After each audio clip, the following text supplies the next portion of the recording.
In this part 2 of our PAL partner skill dive, we'll be going over the combat related partner skills, whether they're activated or passive. Starting off, Lavender and Felbat will allow you and them to passively siphon life from both of your attacks, with the PAL attack healing the PAL and your attacks healing you.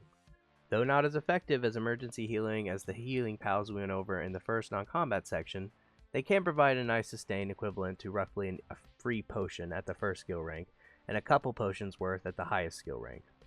Daydream, Dazzy, and Floppy are collar pals though, which will turn Daydream and Dazzy into turrets that follow you around and will attack whenever you attack and attack whatever target you're attacking, while Floppy will follow you around collecting dropped loot.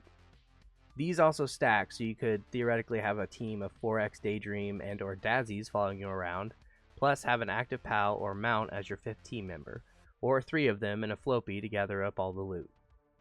Weapon pals are pals that either turn into a weapon or use a weapon as part of their partner skill, or added on as when they're ridden as mounts.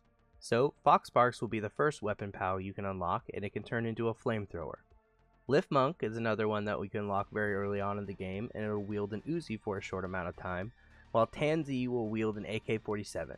And later on in the game you can get Grizzbolt, which can use a minigun while you're mounted on it. Pengola can be loaded into a special bazooka and shot out like a rocket.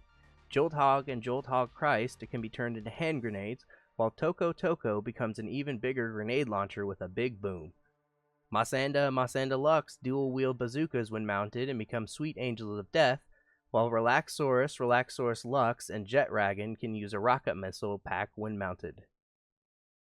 Palworld has many pals that can increase things like the player's damage or even other pal attacks when mounted or in the back row of your team. For flat player damage, you're looking at using Gobfin and Gobfin Ignis, which boost your attack stats when they're in your team. If you prefer weak point or extra critical damage, then using a Robin Quill or Robin Quintera, or when mounted, a Vanworm or Vanworm Christ would be your go-to. This next section will be going over relatively quickly because the pals will do all one thing, boost one specific damaged element. So for a water boost, you'll want to use a Kelpsy or a Suzaku Aku when melted. For fire, you can use Ruby, Kelpsy Ignis, or when mounted, the new Selene, Jormuntide Ignis, and Suzaku.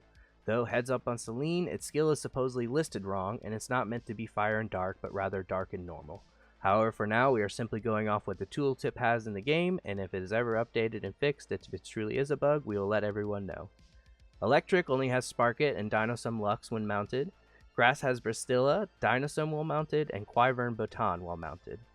Ice has 2 choices in Frostsickle and Frostallion when mounted, while Dragon has Quivern when mounted and Blazimet Ryu when mounted. Ground, though, only has Dumond. Dark is a big category with Hookrates, Shadowbeak while mounted, Frostallion Knock while mounted, and Selene while mounted. Lastly, for some reason, if you wanted to boost normal attacks, you can use a Rabunny, Grimace, or Grimtail when mounted. Similarly to the last section, these pals when used as your active pal or when ridden as a mount change the damage you deal as a player to a certain type, allowing it to gain bonus damage due to the way the Palworld typing system works. So if you want water, you would want to ride a Azerope.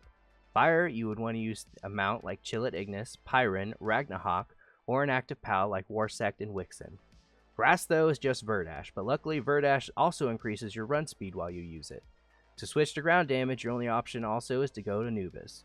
Electricity and Dark are a feast category though, with multiple choices such as Univolt, Beacon, or Hellzephyr Lux when on their respective mounts for electric, and for Dark, Pyron Noct, Hellzephyr, Myrith, and Frostallion Noct while on their mounts, or Nox and Wixen Noct for active pals.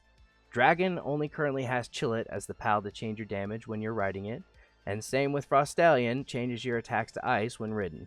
Currently, there are no pals in the game that change your attacks to neutral, since neutral has no offensive bonus against any other type.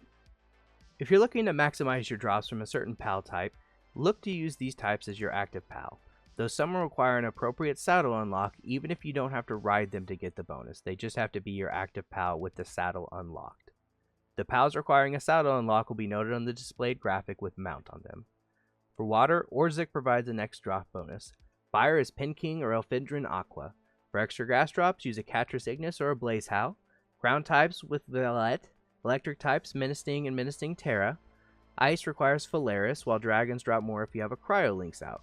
Dark types will drop more if you use an Elfindrin, and Catris and Blazehow Knock will make normal types drop more. This last section is just about pals that can be really good in battle if you invest in their partner skills. The first off is Bella Noir and Bella Noir Libaro. Both of these pals have insane partner skills that can do tons of damage even when they're resisted. Well worth farming a male and female from raids to breed up to a max condensed level. Similarly, for a weaker yet still good activated attack, found earlier in the game, consider Bushi or Bushi Noct with their teleporting Irigari attack. When activated at the right time, it allows them to dodge an enemy attack and deliver a devastating counter. Lot Moon, Incineram, Noct, and Cognito had decently good physical attacks as their skills, though weaker than Bella Noir and Bushi families in our opinion. Our only status effect partner skill attack comes from Cinemoth though, which can poison your enemies with its skill. The next subsection in our Crazy Combats Pals section would be pals that gain extra stats. Noclim, Gorat, and Gorat Terra all can temporarily, for the duration of the partner skill, boost their stats to pretty insane levels when fully maxed and invested in, plus condensed, hitting easily the 3000 to 4000 attack and defense range. Meanwhile, Elizabeth and Sweepa, when you unlock the Sweepa mount, gain extra stats from having either 4 B-Guards or 4 Swees respectively in your party. This allows you to get some pretty insane stat totals for both Elizabeth and Sweepa when putting the proper soul investment, IVs, passives, and skill condensing, but with the downside that if your enemies finally take down your one big fat anchor tank, the rest of your pals in the back row are honestly made up of weaker powers compared to a more balanced team.